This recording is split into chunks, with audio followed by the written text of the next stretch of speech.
Hey, it's Quadix, and I am pre recording another part of this. I hope you guys enjoy. Get this to 50 likes. Comment Q or any other comments you may have. Let's get into the story. With Team 12. It was another beautiful morning in Konagakura, and the newly formed Team 12 members waited as the training ground for their lazy sensei to arrive. Today would be their first mission as genin. Hana and Yujeyo were talking excitedly with each other and speculating about what kinds of mission they would get. But Naruto stood quietly, his eyes closed, enjoying the morning sun on his face. After leaving such a heavy burden the day before when he had revealed one of his secrets to his teammates, he felt relaxed and lucky to have met people like them.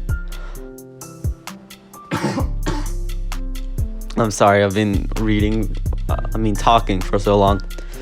Even after they had learned that he held the Kaibi no Kitsune within himself and was the son of the fourth Hokage, they still treated him like they always had. He hadn't told them everything about himself, but that would come in time. The important thing was that he now felt he could trust them with anything.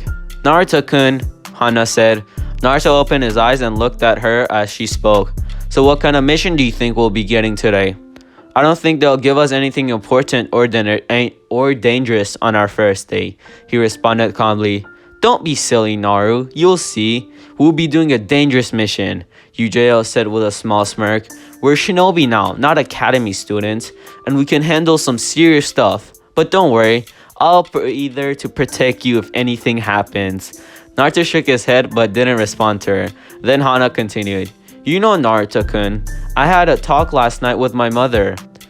What does that have to do with me? Naruto asked. Hana narrowed her eyes at him playfully. You still kept a lot of things hidden from us yesterday. Yujeyo looked at her with a confused expression. What things are you talking about? Naruto asked. I talked about what you told us yesterday and asked a bit more about your mother, Kushino Uzumaki. And my mother told me that she was the granddaughter of the first Hokage, Hashirama Senju, Hana said. That makes you his great-grandson. What? Yujeyo stood in shock and looked at Naruto. You're also related to the first Hokage? I don't think that's anything important, so I didn't mention it, Naruto responded calmly. Hana looked at him with a smile. I know that you have a lot more secrets, but I just wanted to tell you that we understand and will await for you to tell us more about you whenever you're ready. Naruto leaned his back against the training post and closed his eyes. So that's what you mean when you said yesterday that you want to live up to your ancestor names, Yujeyo muttered. You're so hard to figure, Naru. Naruto didn't respond. And a few minutes later, Shikaku arrived in a shunshin and greeted them lazily. Good morning, brats. You're pretty early. At least you could show some excitement, sensei, Yujeyo muttered in annoyance. We're going on our first ever mission today. Troublesome, he said in reply with a shrug of his shoulder. Anyway, let's get going. We have a long day ahead of us. Mission office. Team 12, reporting for duty, sir, Shikaku spoke, coming to stand with his team in front of the Hokage, who was sitting with his advisors. He was really looking forward to this and couldn't wait to see the reaction of his genius, as during the whole walk, Hana and Yujeyo had only talked about how they were going to fight some enemy shinobi or guard some important person. Oh, how he was going to love those shocked faces when they came to reality. Ah, Team 12. So you guys are here for your first mission today. The Hokage looked at each one in turn and settled on Naruto with a smile. But before that, I would like to have a talk with you both. The Hokage looked at the girls seriously, getting their full attention. Your sensei told me that Naruto shared some of his secrets with you, and I am very proud of you both and how you handled the news. I also hope that you will not mistreat his trust in you and will keep it a secret from others. Well understood, Hokage-sama. Naruto is a very dear friend and we are happy that he trusted us with such a big thing, and we will never do anything which puts him or our village in any danger. It's not the only thing big he's gonna entrust you with. No, no, no, no, no, no, no, no, no, no, no, no, no. I didn't, I didn't say that.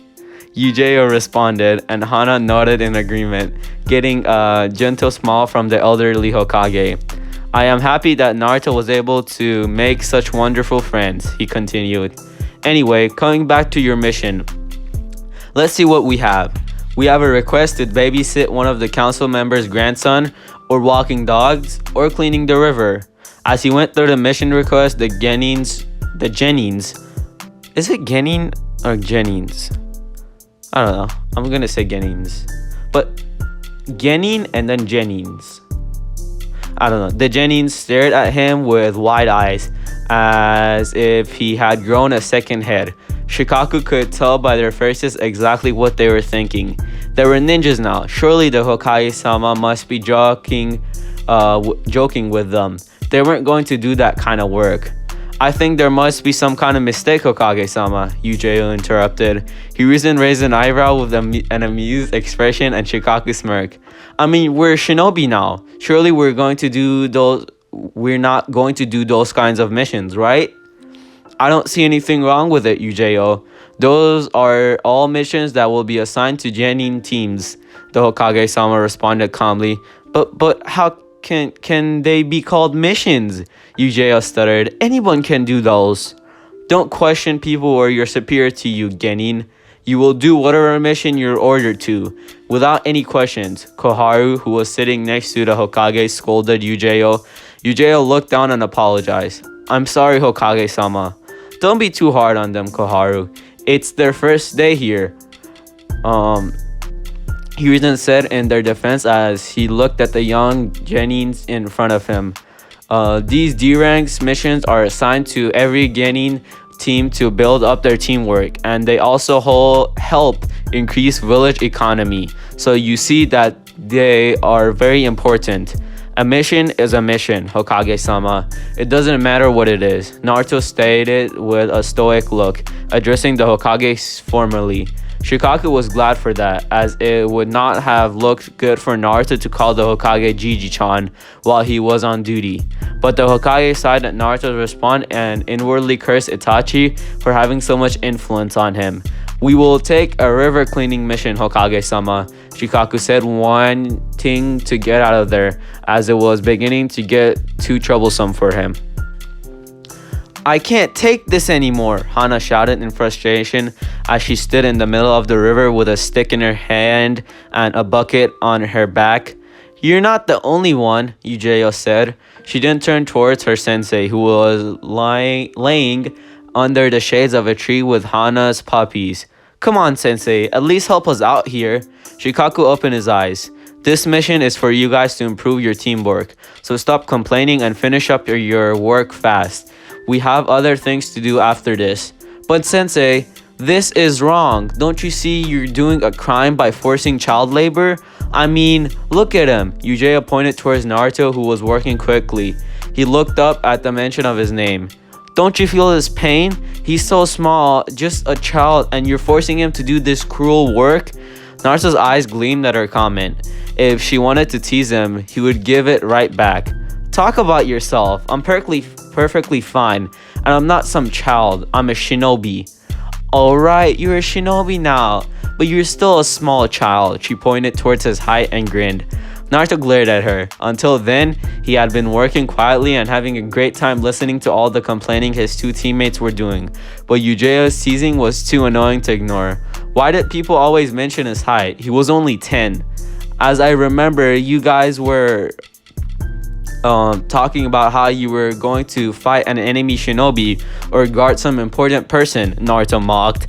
But you should be happy with this work. Standing in the middle of a river is about as dangerous as you two can handle. But don't worry, I'm here to save your sorry asses. Yujo and Hana in return glared at him, and Yujo smirked. Don't try to act smart in front of me, Uzumaki. Besides, you should try worrying about yourself.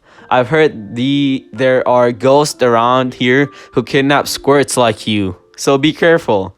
Naruto felt a little shocked at her comment. She couldn't know who he was scared of ghosts. Shisui used to tell him stories about them and how dangerous they were, but he had never told the girls of his fear. Don't joke like that and let me do my work, Naruto responded, no longer wanting to continue the conversation. Then Hana smirked. Are you scared of ghosts, Naruto-kun? No, he replied quickly. Then why are you sweating standing in the river? Yujiyo asked with a teasing smile. Both girls laughed out loud, and Naruto felt embarrassed that his attempts to mock them had backfired. What a drag, Shikaku muttered, looking at their interaction. Stop fooling around and finish up the mission. After doing a few more D-rank missions over the following days, Team 10, Team 12 stood together at the training grounds.